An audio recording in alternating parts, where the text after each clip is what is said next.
عضو في جسم الانسان بيتكون من حرفين اتنين بس. لو جيت عكست الحرفين هيتقلب عضو تاني. عضو زي ايه بقى؟ ايوه، ما انا بقوله لك عشان انت اللي تقولي ايه هو، مش انا اللي اقول. عضو في جسم الانسان يعني هو عامل ازاي يعني، عشان برضه ابقى عارف ان هو في اعضاء كتير في الجسم. من حرفين بقى. من حرفين؟ ودن؟ من 3. لا، ودني دي 3 حروف.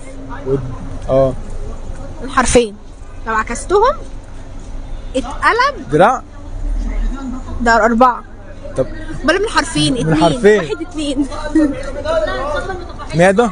معده؟ ده 4 برضه؟ رجل؟ طيب ما هو ايه اللي في جسم الانسان من حرفين؟ ما انت فكر. ما هو انا المشكله ان انا تفكيري صغير كده يعني. طب ما تخلينا في وشك. في وشي انا؟ يعني خلينا في وشك. مال وشي بقى؟